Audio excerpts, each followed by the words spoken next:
तो हेलो बच्चों, आज का हमारा जो टॉपिक है वो एनसीईआरटी क्लास 12 का मैथमेटिक्स का ये बुक है। और हम चैप्टर जो है वो उठाएं यहाँ से चैप्टर 6, ठीक, प्रश्नावली 6.1। और ये है अवकलज के अनुप्रयोग। ये बोर्ड में बहुत ज़्यादा क्वेश्चन पूछता है इस चैप्टर से, तो यहीं से हम स्टार्ट करके इसको पढ़ा रहे हैं। तो सबसे फर्स्ट वाला हमारा जो क्वेश्चन है, कह रहा है कि वृत्त के क्षेत्रफल के परिवर्तन की दर, मतलब वृत्त का क्षेत्रफल का जो परिवर्तन होगा वो डी ए अपान, अब किससे ये चेंज हो रहा है, कह रहा है कि दर इसकी त्रिज्या आर के सापेक्ष, तो ये आर के सापेक्ष इसका परिवर्तन हो रहा है। कह रहा है कि ज्ञात करना है जब आर बराबर 3 सेंटीमीटर हो और एक बार दिया है आर बराबर 4 सेंटीमीटर हो, ठीक है। तो अब यहाँ पर पहले क्या लिखेंगे, वृत्त का क्षेत्रफल। तो यहाँ से हो जाएगा वृत्त का क्षेत्रफल बराबर ए बराबर क्या होगा, पाई आर स्क्वायर। ये फार्मूला होता है वृत्त का क्षेत्रफल बराबर। अब आर के सापेक्ष ज्ञात करना है, तो आर के सापेक्ष का मतलब क्या है, अवकलन कर देंगे हम। ये हो जाएगा D A upon D R. यहाँ से इसका अवकलन करेंगे तो डी अपान डी आर, ये हो जाएगा पाई आर स्क्वायर, ठीक है। अब यहाँ से हो जाएगा D A upon D R, इसी की वैल्यू हमें निकालना है। अब अवकलन करेंगे तो पाई तो कांस्टेंट वैल्यू है, पाई का अवकलन होता नहीं है, इसको इस साइड रखेंगे और आर स्क्वायर का अवकलन क्या होगा, 2r हो जाएगा, ठीक है। अब यहीं पर हम क्या करेंगे, जब पहला क्वेश्चन लगाएंगे फर्स्ट वाला, तो r बराबर क्या रखना है, 3 रखना है। तो r बराबर यहाँ पे 3 रख देंगे तो हो जाएगा D A upon D R बराबर पाई इंटू 2 गुणे कितना हो जाएगा 3, और ये हो जाएगा 3 गुना के 6 पाई सेंटीमीटर स्क्वायर, क्योंकि हम निकाल रहे हैं क्षेत्रफल, ठीक है। अब उसके बाद दूसरे में क्या बोल रहा है, दूसरे में बोल रहा है कि अगर r इक्वल कितना है 4 सेंटीमीटर, तब तो यही हम लिख लेंगे इसको पहले। तो हो जाएगा D A upon D R बराबर हो जाएगा पाई इंटू 2r, ये हो जाएगा पाई इंटू 2 इंटू आर की वैल्यू जो है यहाँ पर 4 रखना है, तो हम यहाँ पर 4 रख देंगे। तो 4 दुना कितना हो जाएगा 8 पाई सेंटीमीटर स्क्वायर। ये फर्स्ट क्वेश्चन था, ठीक है, पहला। अब उसके बाद बढ़ते हैं सेकंड वाले क्वेश्चन पर। क्वेश्चन दिया है कि एक घन का आयतन 8 सेंटीमीटर क्यूब प्रति सेकंड की दर से बढ़ रहा है, पृष्ठ क्षेत्रफल किस दर से बढ़ रहा है, कह रहे जबकि इसके कोर की लंबाई 12 सेंटीमीटर है, ठीक है। तो सबसे पहले हम यहाँ पर मान लेंगे, माना कोर की लंबाई हम मान लेते हैं कि ये क्या है, x सेंटीमीटर है, ठीक है। ये दिया है लेकिन हम इसको मान लेते हैं पहले। फिर घन का आयतन, घन क्या होता है, घन की जो चारों भुजाएं होती हैं, सभी भुजाएं कर सकते हो, चारों नहीं, सभी भुजाएं जो होती हैं वो क्या होता है, एक दूसरे के बराबर होता है, ठीक है। ये हमारा क्या है, घन हो गया, ठीक,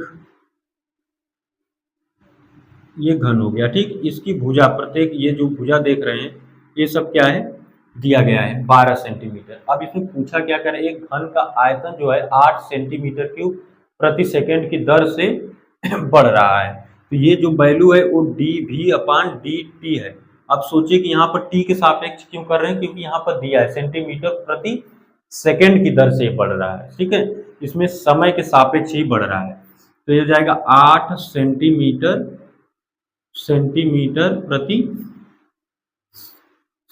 क्यूब प्रति सेकंड बढ़ रहा है। पृष्ठ क्षेत्रफल किस दर से बढ़ रहा है, पृष्ठ क्षेत्रफल पूछ रहा है, तो पृष्ठ क्षेत्रफल यस से हम लोग डिनोट करते हैं, ये पूछ रहा है, ठीक। अब जानते हैं कि आयतन भी बराबर जो होता है, घन का जो आयतन होता है वो भुजा का क्यूब होता है। तो यहाँ पर भुजा जो माने वो यक्स माने, तो ये यक्स का क्यूब हो जाएगा। अब इसका अवकलन जब करेंगे तो कितना हो जाएगा, D V upon D T, और इसका अवकलन करेंगे तो डी डी टी ऑफ कितना हो जाएगा, यक्स पावर 3। यहाँ से होगा, इसका अवकलन करेंगे तो 3x स्क्वायर और डी यक्स अपान कितना हो जाएगा, डी टी, क्योंकि ये और ये दोनों सेम तो है नहीं कि बस इतना हो जाएगा। अब यहाँ से डी वी और डी टी की वैल्यू यहाँ पर देखिए दिया गया है 8। अब इस 3x को अगर इधर करें तो 8 बटा कितना हो जाएगा, 3x स्क्वायर, ये किसकी वैल्यू है, डी एक्स अपान डी टी का, इसको मान लेंगे हम समीकरण नंबर 1। अब आ जाते हैं जो पृष्ठ क्षेत्रफल पूछा है, तो पृष्ठ क्षेत्रफल यस बराबर फार्मूला होता है 6x स्क्वायर, ठीक है घन का पृष्ठ क्षेत्रफल। इसको भी हम क्या करेंगे, अवकलन करेंगे, तो डी एस अपान कितना आएगा, डी टी आएगा। तो इसका अवकलन जब करेंगे तो 6 गुणे, यहाँ से हो जाएगा इसका अवकलन 2x गुणे डी एक्स अपान डी टी। अब क्या करेंगे, समीकरण 1 से जो वैल्यू है उसको रख लेंगे यहाँ पे, तो हो जाएगा 6 दूना के 12 और यक्स गुणे इसका मान है 8/3x स्क्वायर। एक ही यक्स से एक ही यक्स हम काट देते हैं और 3 से इसको काट देते हैं, 3 चौके 12, ये हो जाएगा 4 गुणे 8। अब बटे नीचे जो बचेगा वो सिर्फ एक ही यक्स बचेगा। अब यक्स का जो मान है यहाँ पर देखिए दिया गया है कि इसके कोर की लंबाई जो है वो 12 सेंटीमीटर है, तो हो जाएगा 4 गुणे 8 बटा यक्स का मान 12, तो 4 तिहाई 12, ये हो जाएगा 8/3। अभी हम निकाले क्या है, क्षेत्रफल निकाले हैं, तो ये सेंटीमीटर स्क्वायर प्रति सेकेंड हो जाएगा। ठीक है, ये समझ में आया। ऐसे ऐसे क्वेश्चन को हम कर सकते हैं, जैसे जहाँ जहाँ जो जो दिया गया होगा, अगर परिवर्तन हो रहा है, किसी दर से बढ़ रहा है, तो अवकलन करके उस रूप में हम इसको लिखते हैं आयतन को। ठीक है, उसके बाद बढ़ते हैं थर्ड वाले क्वेश्चन की तरफ। उससे पहले चैनल को आप सब्सक्राइब कर लें, क्योंकि ऐसे ही धमाकेदार वीडियो हम आपको लेकर आते रहेंगे। इसमें सिर्फ 5 क्वेश्चन बताएंगे, फिर उसके बाद नेक्स्ट वाले वीडियो में आपको इस 5th के आगे वाला 6 से 10 क्वेश्चन कंप्लीट करवाएंगे। ठीक, थर्ड वाले क्वेश्चन पर चलते हैं। क्वेश्चन नंबर 3 कह रहा है, एक वृत्त की त्रिज्या समान रूप से 3 सेंटीमीटर प्रति सेकेंड की दर से बढ़ रही है। कह रहा है, ज्ञात कीजिए कि वृत्त का क्षेत्रफल किस दर से बढ़ रहा है जबकि त्रिज्या 10 सेंटीमीटर है। अब सोचिए कि यहाँ पर भी त्रिज्या ही दिया गया है, लेकिन उसमें परिवर्तन हो रहा है, मतलब कि ये जो दिया गया है वो डी आर अपान सेकेंड यहाँ पर लगाया गया है, तो डी टी हो जाएगा। तो ये कितना दिया गया है, 3 सेंटीमीटर प्रति सेकेंड से क्या हो रहा है, बढ़ रहा है। अब यहाँ पे सॉल्व करेंगे इसको, तब जानते हैं कि वृत्त का क्षेत्रफल कितना हो जाएगा, क्षेत्रफल ए बराबर पाई आर स्क्वायर। अब पूछ भी वही रहा है कि वृत्त का क्षेत्रफल किस दर से बढ़ रहा है जबकि त्रिज्या, अब ये वाला जो मान है वो आर बराबर कितना है, 10 सेंटीमीटर है। ठीक है, ये आर का मान है। इसका करेंगे हम अवकलन करेंगे, तो हो जाएगा D A upon D T के सापेक्ष। क्यों, क्योंकि त्रिज्या जब टी के सापेक्ष बढ़ रहा है, समय के सापेक्ष बढ़ रहा है, तो क्षेत्रफल भी क्या होगा, समय के सापेक्ष ही बढ़ेगा। तो यहाँ से हो जाएगा, इसका अवकलन करेंगे तो 2 पाई, यहाँ से हो जाएगा आर, क्योंकि पता है कि पाई कांस्टेंट है और डी अपान डी टी, और ये आर स्क्वायर का करेंगे तो कितना हो जाएगा, पाई इंटू आर स्क्वायर का 2r, और फिर उसके बाद D R upon D T हो जाएगा। तो वहाँ यहाँ पर भी वही लिख लेंगे, D R upon D T हो जाएगा। मतलब कि जब यहाँ ये वैल्यू और ये वैल्यू अलग अलग होता है तो इस तरह हम लिख लेते हैं। ठीक है, दोनों सेम रहता है तो बस इतना ही लिखेंगे। जैसे यहीं पर अवकलन हमें करना होता है डी अपान डी आर का, डी आर के सापेक्ष आर स्क्वायर का, तो बस 2r होता। ठीक है, तो यहाँ पर अलग था इसलिए लिखना पड़ा। तो अब यहाँ से रखेंगे तो हो जाएगा 2 पाई, आर की वैल्यू कितना है, 10, और D R upon D T की वैल्यू 3 है। गुणा करेंगे, 3 दूना के 6, 6 दाम में 60 पाई, और ये किसका मान हम निकाले हैं, D A upon D T का, मतलब क्षेत्रफल निकालें, तो ये हो जाएगा सेंटीमीटर स्क्वायर प्रति सेकेंड। ठीक है, ये थर्ड वाला हो गया। उसके बाद फोर्थ, उसके बाद 5, बस 2 क्वेश्चन और है। ये क्वेश्चन नंबर क्या है, 4 है। इसमें दिया है कि एक परिवर्तनशील घन की कोर 3 सेंटीमीटर स्क्वायर प्रति सेकेंड की दर से बढ़ रही है। घन का कोर है, ठीक है, कह रहे घन का आयतन किस दर से बढ़ रहा है। घन का हमें क्या निकालना है, आयतन निकालना है, घर नहीं घन का हमें क्या करना है, आयतन निकालना है। कह रहे जबकि कोर 10 सेंटीमीटर लंबी है। कोर जो है गिवन है, फिर भी हम इसको मान लेंगे, यहाँ पर मानेंगे, माना घन के कोर की लंबाई, कोर की लंबाई ये मान लेते हैं हम यक्स है, ठीक है। अब जैसे घन आपको पता ही है, जिसमें क्या है, सभी जो कोर है वो क्या होंगे, आपस में बराबर होंगे, ठीक है, ये घन है।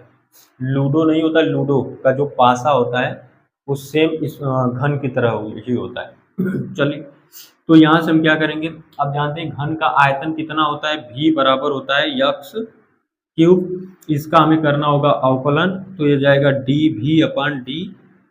यहाँ पर भी देखिए सेकेंड है तो हम टी के सापेक्ष ही करेंगे, D T D V upon D T. इसका अवकलन करेंगे तो डी अपॉन डी टी, ये यक्स क्यूब है, इक्वल लिखेंगे। इसका जब अवकलन करेंगे तो कितना हो जाएगा, 3x स्क्वायर और D x upon D T. तो यहाँ से हो जाएगा 3 गुणे यक्स का, यक्स स्क्वायर है तो यक्स का मान कितना है, कोर की जो लंबाई है 10 है, तो 10 गुणे 10 हो जाएगा 2 बार इंटू, या स्क्वायर कर लीजिए डायरेक्ट, या 10 गुणे 10 ही लिख लेते हैं। अब उसके बाद D x upon D T है, ये यहाँ पर देखिए क्या दिया है, एक परिवर्तनशील घन की कोर, ये परिवर्तनशील घन का कोर है, तो डी एक्स अपॉन क्या हो जाएगा, डी टी हो जाएगा। तो उसकी वैल्यू कितना है, 3, गुणा करते हैं 3 तरीके 9 होगा और 10 दाम में 100। और निकालना क्या है, हम निकाले हैं D V upon D T, मतलब परिवर्तनशील आयतन, तो हो जाएगा सेंटीमीटर क्यूब प्रति सेकेंड। ठीक है। अब इसके बाद जो क्वेश्चन नंबर 5 है, ये लास्ट क्वेश्चन है, 5वां क्वेश्चन और लास्ट क्वेश्चन। जैसे एक्सरसाइज प्रश्नावली जो है 6.1 में टोटल 18 क्वेश्चन है, तो 5-5 करके डिवाइड करके वीडियो क्या करेंगे, अपलोड करते जाएंगे प्रत्येक लेक्चर को, ठीक है। 3 वीडियो या 4 वीडियो आएगा इसका। पर एक स्थिर झील में पत्थर डाला जाता है, मतलब कि कोई झील है या तालाब है या जहाँ पर आप किए होंगे ऐसा काम, पत्थर डाले होंगे, तरह पत्थर डाला जाता है और तरंगे वृत्तों में 5 सेंटीमीटर प्रति सेकंड की गति से चलती हैं। जब वृत्ताकार तरंग की त्रिज्या 8 सेंटीमीटर है तो उस क्षण तरंग द्वारा घिरा हुआ क्षेत्रफल किस दर से बढ़ रहा है। जैसे मान लीजिए कि ये है, ये तालाब है, ठीक है। इस तालाब में हम क्या करते हैं, एक चिक्का फेंकते हैं। जब चिक्का फेंकते हैं ना तो ये वहां पर डूब जाएगा, डूबने के बाद इस तरह तरंग निकलता है उसमें से, ठीक है। ठीक है, पहले यहाँ पे जब फेंकेंगे तो सर्कुलर टाइप में क्या होता है, तरंग निकलता है, ठीक। तो अब इतना तो क्लियर होगा कि ये लगेगा वृत्त के क्षेत्रफल पर, ये हो जाएगा वृत्त का क्षेत्रफल, और उतने छेकेगा जितना वो वृत्त का क्षेत्रफल होगा। तो यहां से क्या होता है, a बराबर पाई आर स्क्वायर, ठीक है। अब यहाँ पर भी देखेंगे तो 5 सेंटीमीटर प्रति सेकेंड दिया, तो यहाँ पर भी हम क्या करेंगे, t के सापेक्ष करेंगे तो डी ए अपान कितना हो जाएगा, डी टी।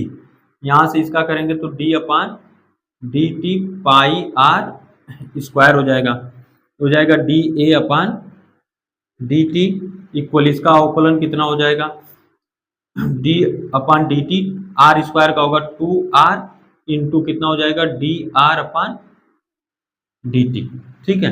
अब वैल्यू पुट करते हैं तो ये हो जाएगा पाई इंटू 2, आर की वैल्यू यहाँ से दिया है कि तरंग की जो त्रिज्या है वो 8 सेंटीमीटर है, तो 8 सेंटीमीटर लिख लेते हैं। और कह रहा है स्थिर झील में पत्थर डाला जाता है और तरंगे वृत्तों में 5 सेंटीमीटर प्रति सेकेंड की गति से चलती हैं, तो डी आर अपान क्या हो जाएगा, डी टी, क्योंकि ये जो डी आर अपान ये कितना हो जाएगा 5 सेंटीमीटर, ये हो जाएगा 8 × 5 = 40, 40 × 80 पाई।